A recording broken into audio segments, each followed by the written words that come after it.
Imagina viver num país onde o dinheiro praticamente não vale nada, onde o salário do mês inteiro não paga sequer uma cesta básica, e onde até pedaços de ouro são usados como se fossem moeda. Esse lugar existe, e fica bem aqui do lado, a Venezuela.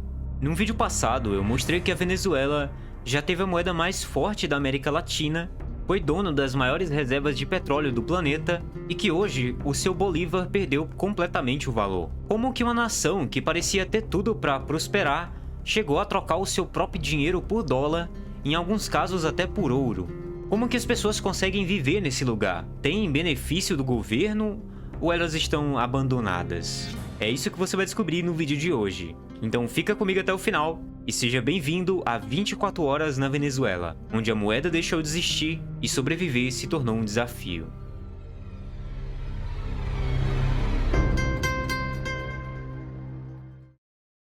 Para entender como que é viver hoje na Venezuela, a gente precisa falar de dinheiro. O Bolívar, que é a moeda oficial do país, praticamente deixou de ter valor. Isso aconteceu principalmente por causa da hiperinflação.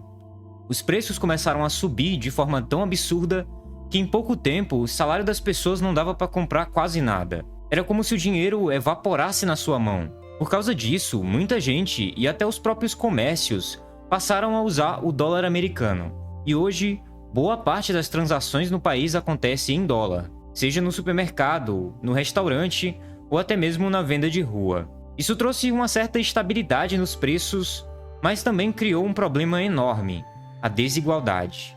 Quem recebe em dólar, seja porque trabalha com algo ligado ao exterior, ou até mesmo porque tem parentes que mandam dinheiro de fora, consegue viver bem melhor. Consegue comprar comida de qualidade, frequentar restaurantes e até consumir produtos importados. Mas quem só recebe em bolívares, como a maioria dos funcionários públicos, continua preso na miséria, porque o salário deles mal dá para cobrir o básico. O governo, claro, não ficou de braços cruzados. Eles tentaram várias manobras para segurar o Bolívar. Trocaram o nome da moeda, cortaram zeros, criaram novas versões dela, fizeram controles de câmbio, mas parece que nada disso resolveu de verdade. No fim, o dólar acabou se tornando a moeda real da Venezuela, mesmo que oficialmente ainda não seja. Em alguns lugares mais afastados, principalmente no interior, a situação ficou tão ruim que até pontos de ouro começaram a ser usados como forma de pagamento. Pequenos pedaços de ouro que circulam como se fossem moedas. Porque, diferente do Bolívar, eles mantêm o seu valor. É como se a gente tivesse voltado séculos atrás, com as pessoas trocando pedaços de metal precioso por comida ou serviços. E aí que vem a questão. Se o Bolívar não vale nada, se o dólar não chega para todo mundo, e em alguns lugares até o ouro circula, como é que as pessoas conseguem sobreviver no dia a dia? A resposta é: com criatividade e muita adaptação. A economia informal se tornou a coluna dorsal do país. Nas ruas é comum você ver gente vendendo de tudo: comida caseira, roupas trazidas da Colômbia, produtos importados que chegam por rotas paralelas. Muitas vezes essas vendas acontecem em dólar, e é aqui que muita gente consegue tirar o sustento.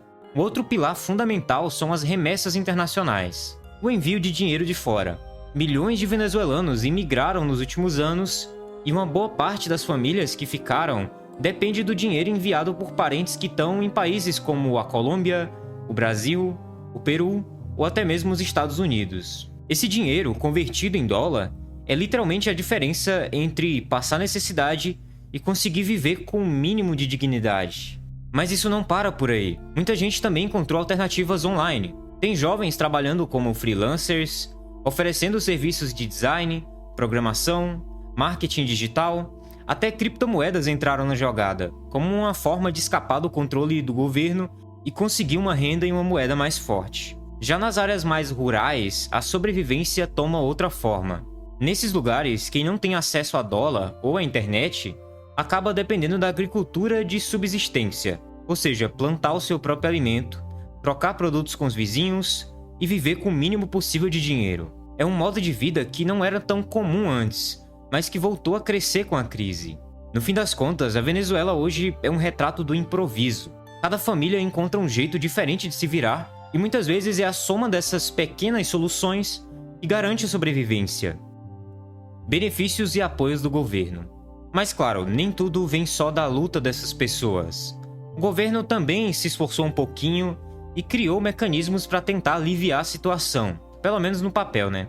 Um dos mais conhecidos é o programa CLAP, que distribui caixas de alimentos subsidiados para as famílias. Geralmente vem arroz, óleo, farinha, macarrão e até alguns enlatados. Parece uma ajuda bem grande, mas na prática essas caixas chegam de forma muito irregular e não cobrem todas as necessidades. Muitas vezes, o que deveria ser um apoio contra a fome acaba se tornando uma ferramenta política, já que quem está mais próximo do governo costuma receber primeiro ou com mais frequência.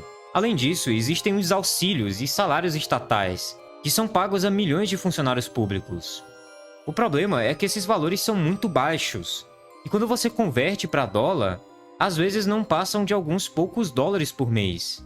É o suficiente para manter as pessoas dependentes, mas não é o bastante para oferecer uma vida digna.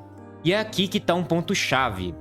Quem realmente se beneficia da forma consistente, quem realmente se beneficia disso, são as pessoas ligadas ao governo, ao poder, militares, funcionários do alto escalão, pessoas próximas ao presidente. Esses têm acesso a salários melhores, privilégios e muitas vezes a oportunidades que a maioria da população nunca vai ter.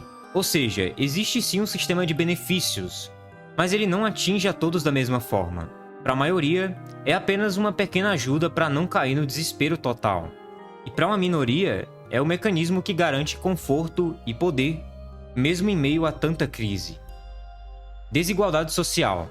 E é justamente aí que a gente começa a enxergar uma das maiores contradições da Venezuela: a desigualdade social. Enquanto a maioria da população depende de programas básicos do governo, ou até mesmo de vender alguma coisa para sobreviver, existe uma espécie de bolha da riqueza dentro do país. Quem tem acesso a dólares vive uma realidade completamente diferente. Frequenta restaurantes lotados em Caracas, vai a shoppings cheios de lojas de produtos importados e consegue manter um padrão de vida que, se você olhar de fora, nem parece que é de um país em crise. Mas esse daqui é só um pequeno pedaço da sociedade. A verdadeira Venezuela aparece quando a gente olha para o resto da população. Milhões de pessoas que lutam diariamente para garantir as necessidades mais básicas, como comida, remédios e transporte. Enquanto alguns conseguem comprar até produtos de luxo, outros precisam contar com a ajuda dos vizinhos ou com a caixa de alimento do governo para conseguir se alimentar. E essa desigualdade também tem uma diferença geográfica muito clara. Em Caracas, a capital, onde circula mais dólar e existem negócios privados, você até encontra essa ilusão da normalidade. Mas no interior do país, a realidade é bem mais dura. Menos acesso a serviços, mais instabilidade, menos oportunidades de vida e, em muitos casos, uma dependência quase total da agricultura ou de ajuda externa. É como se existissem duas Venezuelas ao mesmo tempo. Uma que sobrevive, tem que improvisar e resistir a tudo isso, e outra que fica dentro dessa bolha e continua vivendo quase como se a crise não tivesse chegado lá. E essa divisão entre realidades fica muito mais evidente quando a gente olha para os serviços básicos. Porque ali não importa se você tem dólar ou não, todos acabam sofrendo com os mesmos problemas. A energia elétrica, por exemplo, ainda é muito instável em várias regiões. Apagões são bem frequentes, especialmente fora da capital, e isso afeta desde o comércio até as coisas mais simples, como conservar comida na geladeira. A internet também sofre com quedas constantes e uma velocidade muito baixa, o que limita bastante quem tenta trabalhar online. Na saúde, a situação também é muito crítica. Muitos hospitais funcionam sem equipamentos adequados, faltam remédios e alguns profissionais ficam sobrecarregados, já que os salários são tão baixos que muitos médicos e enfermeiros foram embora do país. Quem tem dólar consegue pagar clínicas privadas ou importar medicamentos, mas a maioria precisa se virar com o que existe no sistema público. E isso daqui, em alguns casos, significa não ter acesso a tratamento nenhum. A educação também foi muito afetada. Professores recebem salários tão baixos que muitas vezes abandonam a profissão para procurar outras formas de sustento. Escolas públicas também sofrem com a falta de estrutura, enquanto as privadas, que são pagas em dólar, ficam restritas a uma minoria. E claro, não dá para deixar de falar de segurança. A criminalidade continua sendo um grande desafio, principalmente em áreas mais pobres, onde a presença do Estado praticamente não existe. Muita gente vive com medo de sair à noite ou depende de comunidades organizadas para se proteger. Ou seja, mesmo com a bolha da riqueza que existe em Caracas, a Venezuela como um todo ainda enfrenta grandes dificuldades para garantir aquilo que deveria ser o básico: energia, educação, segurança das pessoas, a saúde. E é nesse cenário que as pessoas precisam encontrar formas de sobreviver dia após dia. E os venezuelanos vêm resistindo muito, cara. Muitos venezuelanos, mesmo com todas as dificuldades, mantêm o bom humor. Mantêm a música, a cultura como parte do dia a dia. Então é comum você ver festas populares, apresentações e até memes circulando nas redes sociais como uma forma de tentar aliviar a realidade. E talvez o mais impressionante seja a criatividade para inventar soluções. Desde transformar um pequeno quintal em uma horta, até criar negócios improvisados com o que você tem disponível. Por trás de toda essa desgraça e da grande inflação, existe um povo que resiste, que se reinventa e que de alguma forma ainda encontra motivos para sorrir. Mas essa resistência do povo também tem um outro lado bem triste. Muita gente simplesmente não conseguiu mais ficar. A crise forçou milhões de pessoas a deixar o país. Isso mudou completamente a vida social na Venezuela. Hoje, praticamente todo venezuelano tem alguém da família morando fora, seja na Colômbia, no Brasil, no Peru, no Chile, ou até mesmo em países bem mais longes, como os Estados Unidos ou na Europa. Esse movimento em massa gerou um impacto muito grande dentro do próprio país. Algumas cidades ficaram com a população reduzida, principalmente em regiões de interior, porque os jovens saíram em busca de uma vida melhor. Até o comércio local foi enfraquecido por conta disso. Ao mesmo tempo, o dinheiro que vem de fora se tornou um dos pilares da economia doméstica. Parentes enviando dinheiro se tornou a principal fonte de sustento para milhões de famílias. Muitas vezes, esses dólares enviados de fora são o que garantem comida na mesa, acesso a remédios e até alguma chance de ter uma vida menos apertada. E para fechar esse vídeo, eu queria falar sobre outra coisa também. Não dá para ignorar os conflitos políticos recentes, especialmente os embates entre o Nicolás Maduro e o Donald Trump agora em 2025. Com Trump de volta à presidência dos Estados Unidos, as tensões entre os dois países começaram a aumentar de novo. E tudo isso deixa a situação ainda mais complicada para os venezuelanos, que já lidam com a crise dentro do país que já é muito ruim. Em agosto de 2025, o governo americano aumentou a recompensa pela captura do Maduro para 50 milhões de dólares, acusando ele de liderar um esquema de narcotráfico e corrupção.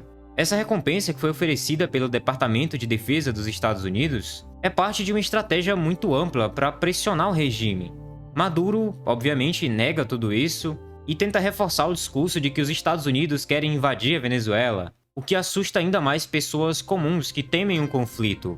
Agora, o que os venezuelanos pensam sobre isso? Muitos deles, principalmente os que eu conheci, queriam desesperadamente uma mudança. Depois da eleição de 2024, que foi amplamente considerada fraudada por Maduro, aconteceram muitos protestos que foram reprimidos no país. Muita gente foi presa, aconteceu coisas muito ruins com várias pessoas, e uma boa parte da população apoia a oposição e clama por eleições livres. E tudo isso está colocando o país numa situação muito complicada. No fim, os venezuelanos comuns são as pessoas que mais sofrem, presos entre um governo autoritário e pressões externas que nem sempre pensam no bem-estar da população. É uma situação bem difícil de resolver e parece que qualquer mudança vai ter um custo muito alto. Mas o povo continua tendo a esperança de um futuro melhor. Comenta aí embaixo o que você pensa sobre tudo isso. Deixe aí as suas palavras de esperança e fé para o povo venezuelano. A gente vai continuar conversando sobre isso aqui nos comentários. Muito obrigado por assistir até aqui e eu vejo você nesse outro vídeo aqui que está aparecendo na sua tela.